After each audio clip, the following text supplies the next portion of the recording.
योग दर्शन तृतीय विभूतिपाद सूत्र संख्या 52 सूत्र है क्षण तत्क्रमयोः संयमात् विवेकजम ज्ञानम। सूत्रार्थ है अत्यंत लघु काल का नाम क्षण है और क्षणों के प्रवाह का ना टूटना क्रम है। इन क्षणों और क्रमों में संयम करने से विवेकज ज्ञान उत्पन्न होता है। क्षण और उसके क्रम, तो ये जो योग दर्शन हम पढ़ते हैं, योग दर्शन का जो मूल उद्देश्य क्या है, हमें मोक्ष तक ले जाए। क्रियात्मक रूप में हम योगाभ्यास करें, योग का अभ्यास करें और समाधि के माध्यम से और अपने दोषों को दूर करते हुए मोक्ष तक पहुँचे। ये योग दर्शन का मूल उद्देश्य है। जैसे उपनिषद में आता है कि सर्वे वेदा यत् पदम आमनन्ति तपांसि सर्वाणि च यद् वदन्ति यदिच्छन्तो ब्रह्मचर्यं चरन्ति तत्ते पदम संग्रहेण ब्रवीमि ओम इति एतत्। इसमें कह रहे हैं कि सब वेद, दर्शन, सभी शास्त्र जिसकी बार बार गान करते हैं, जिसकी बखान करते हैं, जिसका वर्णन करते हैं और जिसको प्राप्त करने के लिए सभी तपस्वी लोग तपस्या करते हैं, मेहनत करते हैं और लंबे समय तक यम नियम का पालन करते हैं। और यदि इच्छन्तो ब्रह्मचर्यम चरन्ति, ब्रह्मचर्य का पालन जिसको प्राप्त करने के लिए ब्रह्मचारी लोग ब्रह्मचर्य का पालन करते हैं, ब्रह्मचर्य का अनुष्ठान करते हैं, उसके मूल क्या है? ओम इति एतत्, वह परमात्मा है, ओम है। उस ईश्वर को जानने के लिए सभी प्रकार के पुरुषार्थ है, मेहनत है। और योग दर्शन में क्या कहा गया ईश्वर के विषय में? ईश्वर की प्राप्ति, ईश्वर का सानिध्य किसको प्राप्त होता है? तो कह रहे हैं संस्कृत में व्यास ऋषि जी ने योग दर्शन में प्रणिधानात् भक्ति विशेषात् आवर्जित ईश्वरस् तम अनुगृह्णाति अभिध्यान मात्रेण। तो प्रणिधान से अर्थात भक्ति विशेष से, भक्ति विशेष अर्थात भक्ति क्या है? भक्ति अर्थात ऋषि दयानंद जी क्या लिखते हैं? ईश्वर की आज्ञाओं को पालन करने में तत्पर रहना, ये भक्ति है। तो भक्ति विशेष से तम अनुगृह्णाति, वह ईश्वर गृहीत होते हैं, प्राप्त होते हैं, उनका सानिध्य प्राप्त होता है। कैसे? अभिध्यान मात्रेण। जैसे हस्त मूलकवत होता है ना, जैसे हाथ में कोई चीज़ उपलब्ध है तुरंत हम को प्राप्त है, कभी भी चाहे हम उसको खा सकते हैं और कोई भी किसी भी प्रकार के उसके हम कार्य सिद्ध कर सकते हैं। ऐसे ही जब भक्ति विशेष करता है साधक, तो ईश्वर को अपने पास अनुभव करता है और उनसे अपने कार्यों को सिद्ध कर लेता है। ये क्या है? भक्ति विशेष है। तो ईश्वर की आज्ञा पालन करने से, ईश्वर प्रणिधान से ये लाभ होता है। और ये योग दर्शन हम पढ़ने का भी यही तात्पर्य है। अथवा जो भी हम आध्यात्मिक क्रियाएं करते हैं, ध्यान करते हैं, यज्ञ करते हैं, संध्या करते हैं, अनेक प्रकार से जो कार्य करते हैं, उसके मूल तात्पर्य क्या है? हम ईश्वर की ओर बढ़ें, ईश्वर में हमारा अत्यंत रुचि हो जाए, ऐसे प्रयास हमें करना चाहिए। ईश्वर की ओर हमारी गति हो, ये हम ध्यान में रखते हुए सभी क्रियाओं को करें। जैसे एक उपनिषद में और एक भी श्लोक आता है कि ब्रह्मे वेदम अमृतम पुरस्तात् ब्रह्म पश्चात ब्रह्म दक्षिणश्चोत्तरेण अधश्चोर्ध्वं च प्रसृतं ब्रह्मै वेदम इदम सर्वम इदम वरिष्ठम। तो इस श्लोक में भी कहा गया है कि परमात्मा हमारे आगे हैं, पीछे हैं, बाएं हैं, दक्षिण अर्थात दाईं ओर हैं, नीचे ऊपर चारों ओर विद्यमान हैं और वही सबसे श्रेष्ठ हैं, बड़ा है, उसकी ही हमें उपासना करनी चाहिए। भगवद गीता में भी इसी बात को अलग प्रकार से कहा गया। उसमें कहा गया है कि यो माम पश्यति सर्वत्र सर्वं च मयि पश्यति तस्य हम न प्रणश्यामि स च मे न प्रणश्यति। तो जो मुझको सर्वत्र देखता है और सब में मुझको देखता है, यो माम पश्यति सर्वत्र और सर्वम च मयि पश्यति तस्य हम न प्रणश्यामि, उसको मैं कभी छोड़ता नहीं हूँ, उसके अंग संग रहता हूँ, उसको विशेष प्रेरणा देता हूँ और वो भी मुझको छोड़ता नहीं। तो इस प्रकार से ईश्वर की भक्ति ही हमारा परम लक्ष्य होना चाहिए। ये वास्तविक उन्नति है। बुद्धिमत्ता क्या है? बुद्धिमान किसे कहेंगे? जिसकी ईश्वर की ओर प्रवृत्ति है, ईश्वर प्राप्ति ही लक्ष्य है और ईश्वर को स्मरण रखते हुए ईश्वर की आज्ञा पालन करने में जो तत्पर रहता है वही सबसे अधिक बुद्धिमान और बुद्धिमती है। तो ईश्वर में हमारी रुचि हो, ईश्वर प्राप्ति की ओर हम बढ़ें और उसके साधनों को यहाँ पर योग दर्शन में बताया जा रहा है कि हम ईश्वरमय हो जाएं, ईश्वरमय, ईश्वर की आज्ञा पालन से युक्त हमारा जीवन हो जाए। इतना हमारे अंदर तड़प हो, प्रत्येक क्रियाओं को करते समय दिन भर व्यवहार में भी हम ईश्वर को स्मरण रखें। और हम जब वेद मंत्रों को पढ़ेंगे, उनके भाष्यों को पढ़ते हैं, तो उसमें भी यही तात्पर्य है। सभी वेद मंत्रों में ये संदेश रहता है कि आप मेरी ओर आओ, मेरी आज्ञाओं का पालन करो, मेरी उपासना करो, तुमको जो चाहिए वो मैं दूंगा। ये परमात्मा संकेत करते हैं। जैसे कोई बड़े धनवान व्यक्ति होता है तो बोलता है ना कि मेरे आज्ञा का पालन करो, मेरे अनुसार चलो, तुमको जो चाहिए वो दूंगा। ऐसे ही परमात्मा भी बार बार वेद मंत्र आदि से संकेत करते हैं कि हम ईश्वर का ध्यान करें, ईश्वर के सानिध्य में बैठें, उनकी उपासना करें। ऐसे मानकर हमको कोई भी शास्त्र को पढ़ना चाहिए, धर्म अनुष्ठान करते समय भी ये हमको ध्यान रखना चाहिए। तो इस सूत्र में आगे बढ़ते हैं। हिंदी भाग देखिए 295 295 पृष्ठ है, योगार्थ प्रकाश। इस सूत्र में यह बतलाया है कि क्षण और उसके क्रम में संयम करने से विवेक ज्ञान उत्पन्न होता है। जैसे मिट्टी के ढेले का विभाग करते करते अंत में वह इतना सूक्ष्म हो जाता है कि पुनः उसका विभाग ना हो, उसे हो सके वह द्रव्य परमाणु कहलाता है। मिट्टी के ढेले को जब हम छोटा करते जाते हैं तो वह पूरा जो छोटा रहता है, माइक म्यूट कर दीजिए। वैसे ही समय का विभाग करते जाने पर उसका जो सबसे छोटा भाग हो वह क्षण है, अथवा जितने समय से चला हुआ परमाणु पूर्व देश को त्याग कर उत्तर देश को प्राप्त होता है वह क्षण है। उन क्षणों का जो प्रवाह है, निरंतर्य है, तारतम्य है, उसका विच्छेद ना होना क्रम है। तो सबसे जो छोटे छोटे समय हैं उसको कहते हैं क्षण कहते हैं, और क्षण का लगातार बना रहना, विच्छेद ना होना एक क्रम है। क्षण और क्षणों के अव्यवहित आनंतर्य क्रम में वस्तु समाहार, वस्तु रूप में समुदाय नहीं है। क्या कह रहे हैं? क्षण और क्षणों के अव्यवहित जो क्रम में वस्तु का समाहार, वस्तु रूप में समुदाय नहीं है। मुहूर्त, दिन, रात्रि आदि जो स्थूल काल है वह बौद्धिक दृष्टि से काल का समुदाय माना जाता है।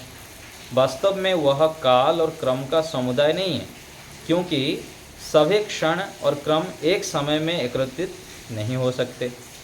उस क्षण काल का वस्तु समुदाय ना होने पर भी, अर्थात अनेक क्षणों का वस्तु रूप में एक काल नहीं होता, फिर भी साधारण लोगों को वह वस्तु रूप में दिखाई देता है। तो क्षण का लगातार बना रहना तारतम्य जो रहता है, तो कह रहे हैं कि ये ऐसे लगता तो है कि इकट्ठा हो रहा है, लेकिन वो कोई ऐसे बंधा हुआ गुच्छा जैसा रहता हो क्षण, ऐसा नहीं। क्षण तो वस्तु कोटि में आता है और वह क्रम का आश्रय है। क्रम अर्थात एक जो निरंतर प्रवाह है, जुड़ा हुआ है, उसको क्रम कह रहे हैं। अर्थात क्षण वास्तविक काल है। यदि क्षण को भी मुहूर्त आदि की भांति काल्पनिक माना जाए तो क्रम का आश्रय कोई भी नहीं होगा। क्रम का यह अर्थ है कि वह क्षणों के आनंतर्य रूप में रहता है, अर्थात क्षणों के साथ आबद्ध रहता है, क्षणों के अधीन रहता है। जो भूत एवं भावी क्षण हैं वे अतीत लक्षण परिणाम तथा अनागत लक्षण परिणाम में सामान्य रूप से अनुगत जानने चाहिए।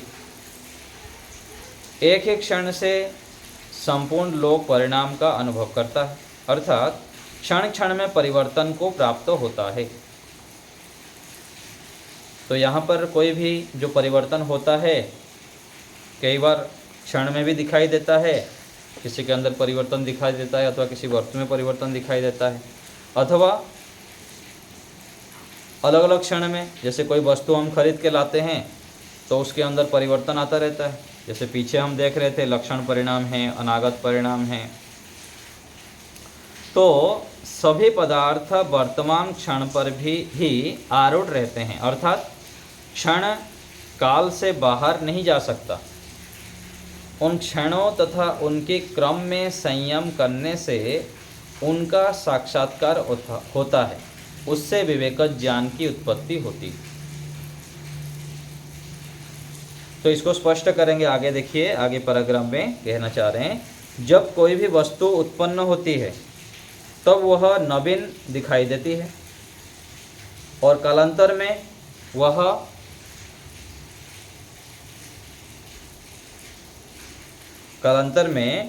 वह अपनी पुरानी दिखाई देती है। प्रारंभ में दृढ़ होती है, लंबे काल के पश्चात वह निर्बल हो जाती है। यदि बहुत अधिक काल तक उसको रखा जाए तो जीर्ण शीर्ण हो जाती है। उसको हाथ से पकड़कर उठाया जाए तो उसका चूर्ण हो जाता है। हम देखते हैं कई बार यहाँ पर जो वस्तुएं होते हैं उसमें ये परिणाम दिखाई देते हैं। पहले रखा था तो बहुत मजबूत था, कुछ सालों बाद वही वस्तु पूरा जरा जीर्ण हो जाता है, चूरा चूरा हो जाता है। उनमें परिवर्तन होता रहता है। यह परिवर्तन तत्काल नहीं हुआ, धीरे धीरे होता है। इससे यह परिणाम निकलता है कि महतत्व से लेकर मानव शरीर पर्यंत सभी पदार्थ क्षण क्षण में परिणाम को प्राप्त हो रहे हैं। कालांतर में उन सब का विनाश हो जाएगा और जीवात्मा और परमात्मा क्षण क्षण में परिणाम को प्राप्त नहीं होते हैं। देखिए दो चीज़ें हैं, एक तो चेतन वस्तु है और दूसरा जड़ वस्तु है। चेतन वस्तु में कोई परिणाम को प्राप्त नहीं होता है। जैसे आप विचार करेंगे कि छोटे आयु में जब हम थे तो उसमें हमको कभी लगता था कि हम घट गए, बढ़ गए, और अभी भी देखेंगे तो मूल रूप से शरीर के अंदर तो परिवर्तन दिखाई देगा। शरीर के अंदर परिवर्तन हो रहे हैं, हम छोटे थे, बड़े हो गए, लेकिन सूक्ष्मता से विचार करेंगे तो अपने में जो मूल आत्मा है उसमें कोई परिवर्तन नहीं होता है। लेकिन भौतिक वस्तुओं में छोटे से आयु से देख लीजिए, घर देखेंगे तो पुराना हो गया, कोई भी हम सामान देखेंगे तो उसमें भी पुरानापन आ जाता है। ऐसे जब अनेक वस्तुओं को देखते हैं हम, जो भी व्यवहार में हमारे आता है, उसके परिणामों को हम देखते जाएंगे तो व्यक्ति को फिर विशेष ज्ञान हो जाता है और उसकी वास्तविकता का ज्ञान हो जाता है। तो कह रहे हैं कि इससे यह भी लाभ होता है कि सांसारिक पदार्थों में व्यक्ति की आसक्ति नहीं होती और उन पदार्थों में स्वस्वामी संबंध भी नहीं रहता है। और स्वस्वामी संबंध के ना रहने से व्यक्ति का अभिमान नष्ट हो जाता है। जितने भी हम अभिमान करते हैं उसके पीछे का मूल कारण क्या है? अपना मान लेना।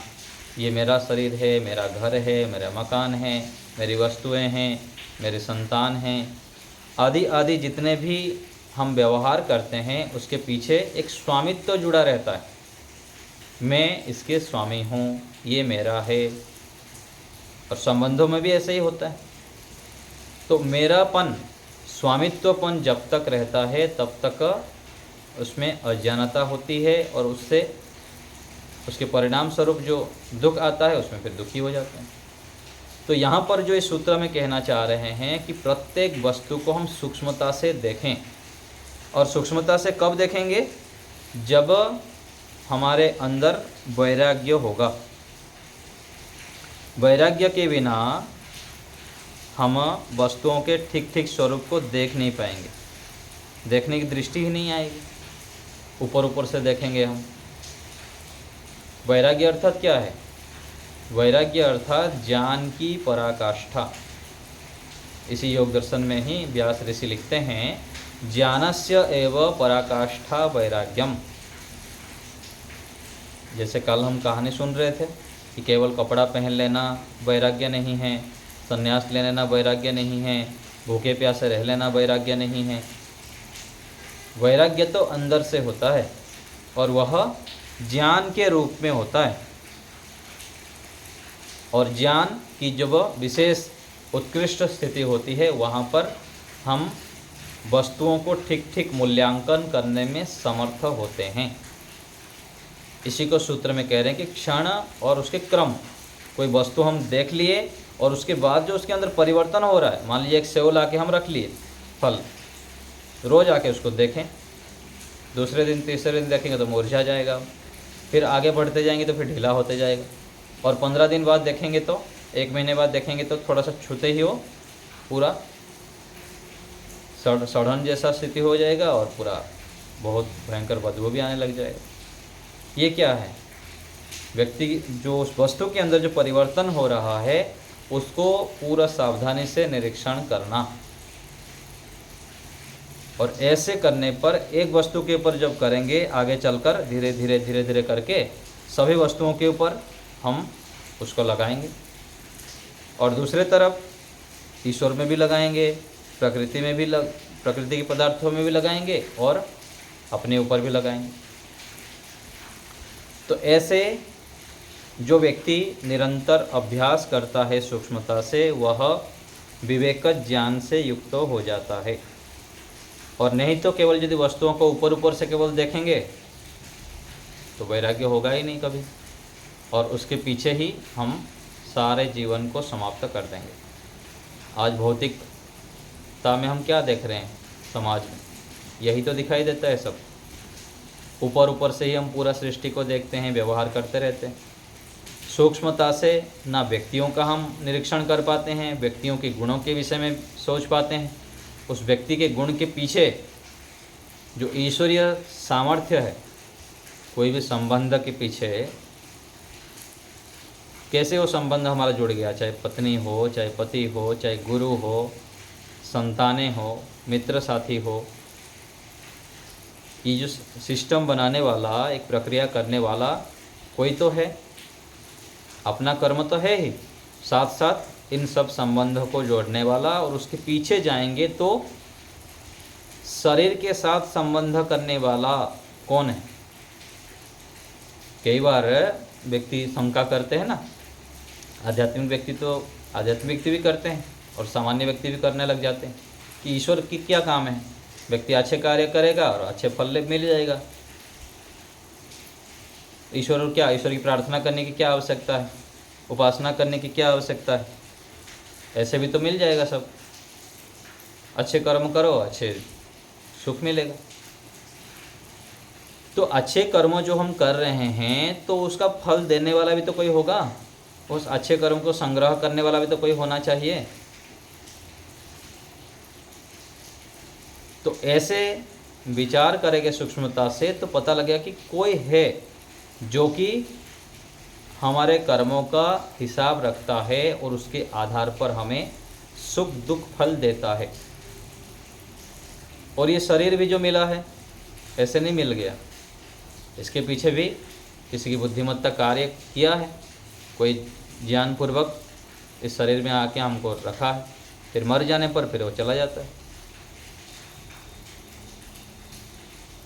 तो आध्यात्म मार्ग पर व्यक्ति जब चलता रहता है, वेदादि शास्त्रों को पढ़ता है, उसका ईश्वर का लक्ष्य लेकर, ईश्वर समझ में आए, आत्मा समझ में आए, संसार समझ में आए, आने के बाद पहले तो आना, फिर उसके बाद उसकी सूक्ष्मता से गहराई में हम जब निरंतर डुबकी लगाते हैं कि मैं कौन हूँ, रात को सोने से पहले विचार करें मैं दिन भर क्या अच्छे कार्य किया, क्या बुरे कार्य किया, कितना समय मैं ईश्वर से जुड़ा,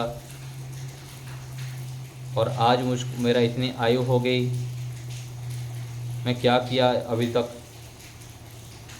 और आगे मुझको किस प्रकार से कार्य करना है, क्या कमी है मेरे अंदर उसको दूर करना है, क्या अच्छाई है उसको कैसे स्वीकार करना है, ग्रहण और भी अधिक करना है, आदि आदि विषय को जब विचार करते हैं और साथ साथ इन सब जो वस्तुएं हैं हमारे पास साधन के रूप में, उन वस्तुओं के विषय में भी हम निरीक्षण करते हैं, परीक्षण करते हैं, तो उसकी सूक्ष्मता की ओर जाते हैं और फिर हमको विवेकज ज्ञान इससे प्राप्त होता है।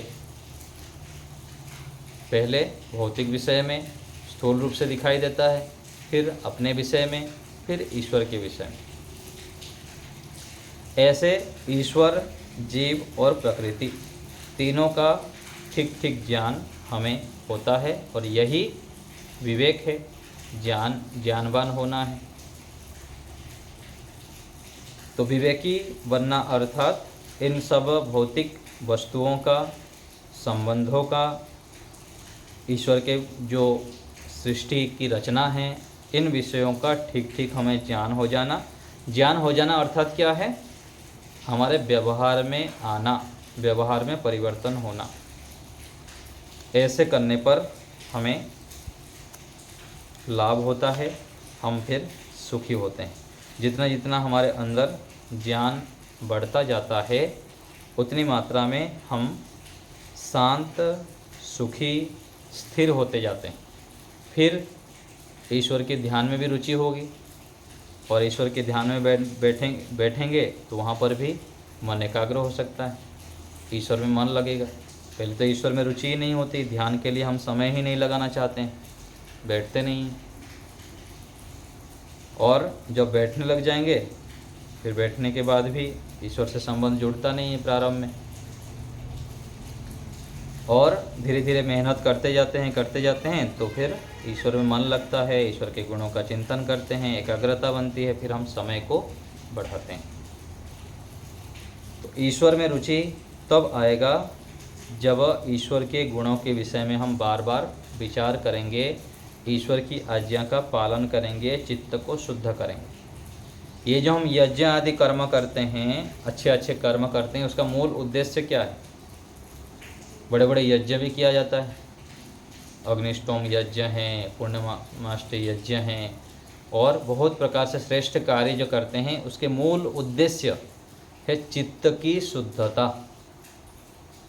चित्त जब हमारा शुद्ध हो जाता है, निर्मल हो जाता है, तो हमको क्या करना क्या नहीं करना इसका स्पष्ट ज्ञान होने लगता है। इसलिए ये सब कार्य हमें करना होता है जितना बताया गया है शास्त्रों में। चित्त मन जब शुद्ध हो जाता है तब हम अच्छे मार्ग पर चलते हैं, बुराइयों को छोड़ने में समर्थ हो जाते हैं। तो इस सूत्र में यही कहा गया कि हम सूक्ष्मता से भौतिक वस्तुओं को देखें, देखने पर उसके परिवर्तन के ऊपर निरीक्षण करें।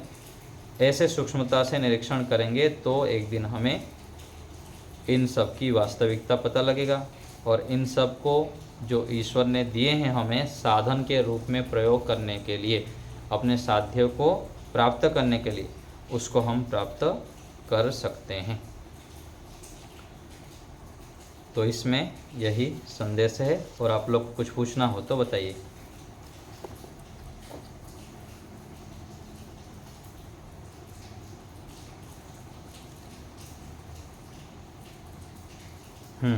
जी सुदेशना माता जी बोलिए।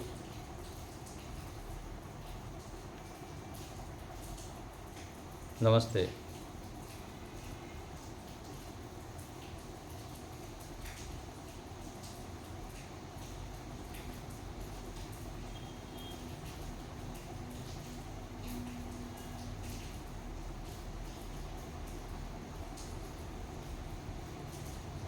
जी हाँ, वहाँ पर भी धैर्य रखना चाहिए। जब आध्यात्मिक मार्ग पर बढ़ेंगे उत्साह तो बढ़ेगा। अच्छे कार्य जेहेतु कर रहे हैं, अच्छे कार्य करेंगे तो आनंद और उत्साह निर्भयता होती। लेकिन हो सकता है कई बार जो संस्कार होते हैं, पूर्व संस्कार है अथवा रजोगुण तमोगुण आदि कभी बढ़ जाने पर ये फिर उदासीनता जैसी स्थिति आ जाती है। और कई बार हम मूल्यांकन करने लग जाते हैं कि आध्यात्मिक व्यक्ति से, जो आध्यात्मिक मार्ग से रहित व्यक्ति है, वो तो बहुत सुखी दिखाई देते हैं उन हमारी तुलना में। ऐसे ही व्यक्ति कई बार सूक्ष्म तुलना करने लग जाता है, तो वहाँ पर फिर उदास हो जाता है, निराश हो जाता है। वहाँ पर ध्यान ना देते हुए फिर से खड़े हो जाना होता है। फिर से हम जब अच्छे कार्य में फिर से लग जाते हैं, पुनः उत्साह आ जाएगा। तो वहाँ पर धैर्य रखना चाहिए, धैर्य रखना चाहिए, तो वो स्थिति फिर दूर हो जाएगा। ठीक है।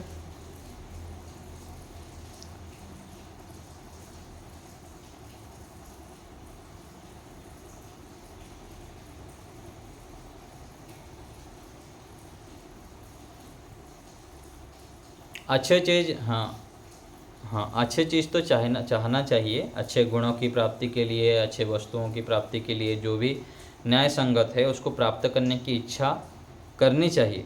लेकिन इच्छा के साथ साथ पुरुषार्थ भी करते जाना है और धैर्य भी रखना है। धैर्य रखेंगे और निरंतर पुरुषार्थ करते रहेंगे तो कालांतर में वो अवश्य ही प्राप्त होगा। जैसे संतानें होते हैं, कई बार उतावले करते हैं कि माताजी पिताजी को बोलते हैं ये दे दीजिए, ये दे दीजिए, मेरे लिए ये ले आइए। लेकिन माता पिता जानते हैं कब देना है, कितना देना है, उनको पता है, योग्यता के अनुसार देते हैं माता पिता। ऐसे ही ईश्वर भी हम जब योग्य बन जाते हैं तो फिर हमें प्रदान करते हैं। जब तक नहीं मिला है तब तक धैर्य रखना है और अच्छे कार्य करते जाना है, अपनी ओर से पूर्ण पुरुषार्थ करते जाना है। यही हम कर सकते हैं। ठीक है।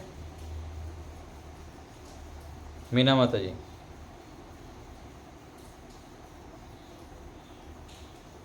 नमस्ते।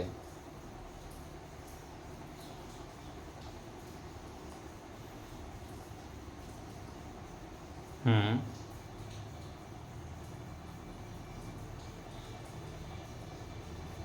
हम्म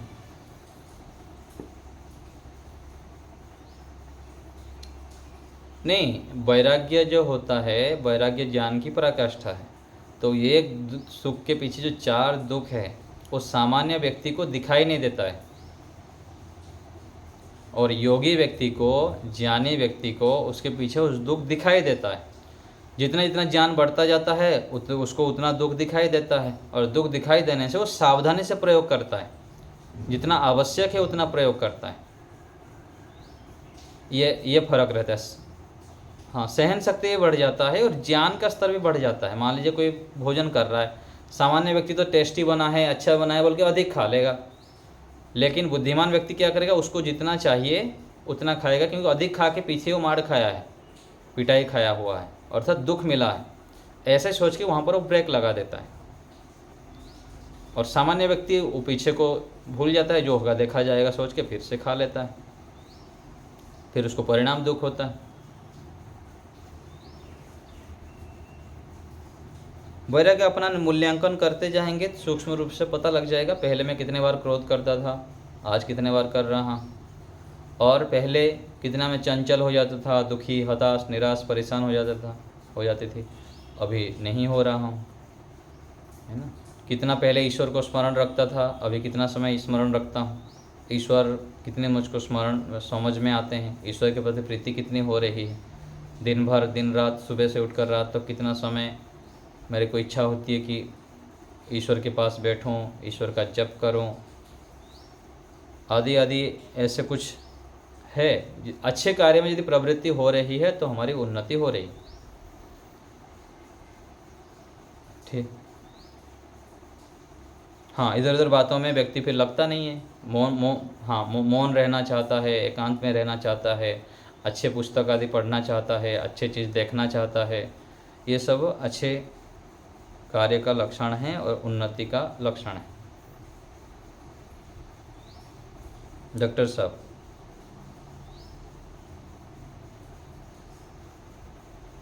जी डॉक्टर साहब बताइए। ओम।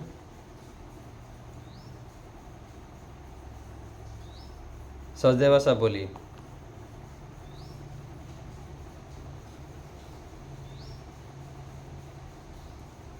माइक म्यूट करके बताइए।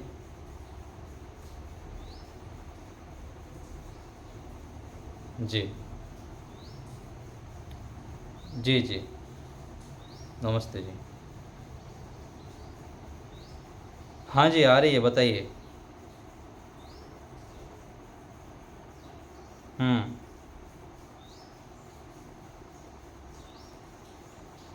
आगे पीछे वाले को छोड़ के आगे जाती जा रही है। यही क्षण है, समझ ले। मतलब एक क्षण जो है इससे कम होगा। हाँ, क्षण पीछे का क्षण छोड़ते हुए आगे का क्षण जा रहा है। ठीक है ना जी? हाँ, क्षण अर्थात जो क्षण अर्थात जो सेकंड है ना, सेकंड की रुई जो ऐसे ही समझ लेना, पीछे वाला छोड़ के आगे चला गया वो। हाँ जी, तो इसी को कहते हैं। हाँ, ऐसे ही मानिए। सबसे जो हाँ, शख्स में जो सबसे जो छोटा समय का जो मात्रा होगी ना, उसको क्षण कहेंगे। हाँ, तो इसी तरह क्षण, पल, मुहूर्त, प्रहर, जी, दिन रात, पक्ष, मास, ऋतु, अयन, संवत्सर, ये जो है सारे, फिर ये हम ये कैसे नहीं कह सकते कि ये इनका संग्रह है। ये नहीं समझ आया। ये संग्रह नहीं कहेंगे, संग्रह होने से कहते इकट्ठा होता है। ये एक मतलब क्रम बना हुआ है, मतलब कड़ी जुड़ा हुआ है। कड़ी जो जुड़ा हुआ है ना, उसको आधा घंटा हो गया। हाँ जी, आधा घंटा इन सब क्षणों का जोड़ भी तो आधा घंटा ही कहेंगे हम। उस जोड़ को ही क्रम कह रहे हैं ना। उस जोड़ का जो निरंतर जुड़ जुड़ के जो बना हुआ है ना, उसको क्रम कह रहे हैं। ये जो यूं हम कहेंगे कि आधा घंटा हो गया, मतलब बीत गया आधा घंटा। हाँ, ये जो बीता आधा घंटा ना, एक एक क्षणों का, सेकंड, पल आदि का एक मतलब प्रवाह हो गया, एक जुड़ के, जैसे एक मोती जोड़ते हैं ना, एक के बाद एक क्रम होता है, ऐसे ही इसका क्रम कह रहे हैं। इस रूप में यहाँ कहना चाहते हैं। और ऐसे ही जो आगे आने वाला क्षण है, पल है जी, तो वो भी इसी तरह के, एक गया और आगे आएगा, फिर वो गया फिर आगे आएगा। हाँ जी, हाँ जी, ऐसे ही समझते हैं जी जी जी। ठीक है। तो वस्तुओं के विषय में ऐसे ही इसको फिर लगाना है कि वस्तु में ऐसे परिवर्तन होता है, और उस परिवर्तन को देख के फिर उससे यथार्थ अपना प्रयोजन सिद्ध करना। बस हम ये समझे कि ये घड़ी की सुई जा रही है, बस हमारा ये जो जीवन है इसी तरह एक एक क्षण करके बीत रहा है। हाँ जी, इसको ऐसे जानना चाहिए। जी जी जी, ठीक है। बीत रहा है अर्थात फिर बीतने के बाद हमको अपना प्रयोजन क्या करना है, हमारे कार्य, हमारे कर्तव्य को हम कर रहे हैं कि नहीं कर रहे हैं, ऐसे ऐसे सोचना है। जी, हाथ उठाए हैं सुनीता माता जी। कौन उठाए हैं हाथ, बताइए। एस नाम से लिखा है। हाँ, बोलिए। नमस्ते आचार्य जी। नमस्ते। नमस्ते, बोलिए।